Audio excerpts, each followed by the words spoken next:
Yeah.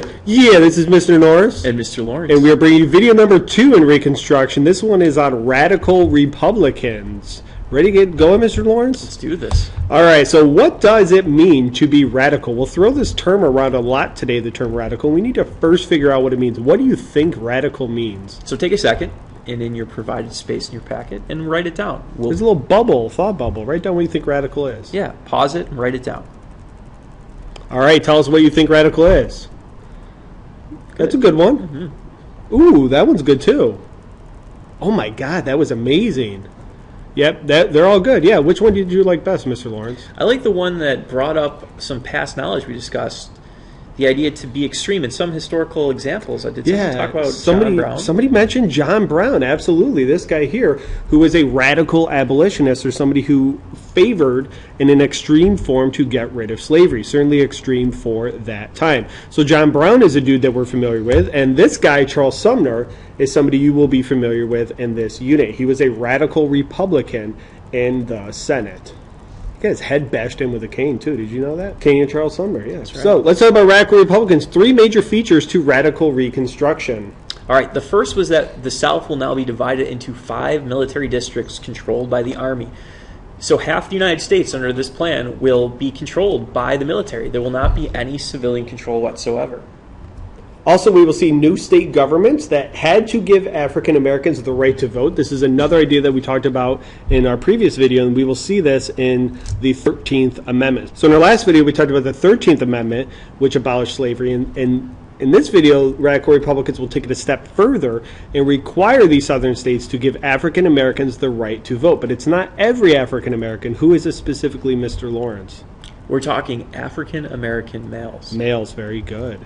So the third and final piece was southern states had to ratify, which means to what, Mr. Norris? Approve. Very good. The 14th Amendment, which we'll talk more about, as well as prevent former Confederate officers from holding political office. Yeah, Georgia elected the former vice president of the Confederate States of America to be their senator. That's kind of a no-no, the fact that the people who were a major part of secession were back in the government. Many radical Republicans were asking, what the heck do we fight this war for if the people in power are going to be the same? So, Mr. Norris, would you say the radical Republicans were similar to the ideas of Johnson and Lincoln when it came to Reconstruction? Not at all. Vastly different. Do you see a 10% plan in here? I don't. No, I see very little choice given to southern states whatsoever. So it's more of a punishment, you would say? Definitely a punishment.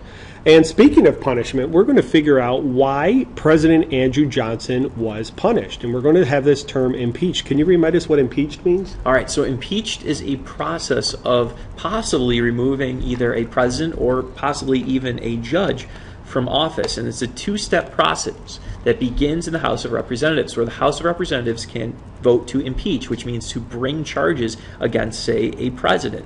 Once they vote, if the majority votes yes to impeach, then the next step is to go to the Senate, where the Senate actually reviews evidence, and that executive officer is put on trial. And if they are found guilty of said charges, they can be removed from office. So impeachment is a 2-step term. Very often we think impeachment is the removal of office. It's not that simple. And why was President Johnson impeached? Well, radical Republicans wanted harsher punishments for the South, and they disliked President Johnson. He was a Democrat from the South, and he was put on Lincoln's ticket to balance the ticket, and he was vetoing a lot of the radical Republican legislation. So they had enough of him, and they impeached him. So again, what does this mean? Well, pretty simple. Just bring formal charges in the hope of removing someone from office. Now, Johnson was impeached. Was he removed from office?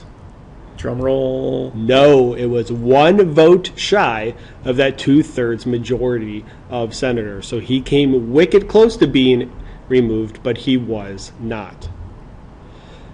Okay, let's talk about life in the South after the Civil War. And there are 2 terms that we need to be familiar with. And oftentimes people will get these confused, but we are here to give you a little trick for remembering these 2 terms. All right, so when you see the term scalawag, do you think that's something positive? Have you ever heard someone like... It's like a pirate. It's something bad. It's not a term it's not a very endearing term, and that was used on purpose at this time. And really what it was a name for a white Southerner who was active in the Reconstruction government. So someone who supported the new Reconstruction government may have considered themselves to be a Republican. So here's an example of what some Southerners may have labeled as a scalawag, is this gentleman right here. If you can see by his uniform, he was a former Confederate general. His name was General Longstreet, and after the Civil War, he actually supported some of the Reconstruction ideas taking place in the South. So some fellow Southerners saw him as almost a traitor to the Southern cause because he was willing to support parts of Reconstruction. You think they called him Longbeard as a nickname? No. Maybe. Maybe. Crickets. Crickets, yeah. It's the story of my life. Okay, so how do we not confuse Scalawags with Carpetbaggers? Mr. Lawrence, you said Scalawags are from the South. South. Scalawags begins with a S. And Southerners begins with a S. S. That's how you remember that Scalawags are from the South. Now, Carpetbaggers, these are different people. These are people like this guy, Carl Schurz, from the North, and they were Republican Northerners who saw opportunity, and they came to the South to take part in the Reconstruction process. So they were the ones who were involved in the government. They were the teachers that came down and were educating Southerners. They were the people from the North moving to the South, whether it was for economic or political opportunity. And many Southerners resented these Carpetbaggers, much like they resented the Scalawags. They felt that they were being intrusive in the Southern society, and they wanted no part of them. This guy almost looks a little bit like Abe Lincoln. Abe Lincoln, yeah. So kind of a double shot at him if you were a Southerner at the time. He's got the top hat on him, too. Yeah, definitely. All right, so we are done with video number 2. Please flip to the video response section of your packet and answer in at least 3 sentences. How did radical Republican Reconstruction differ from Lincoln and Johnson's plans? Thank you guys for watching. We will see you back for video 3.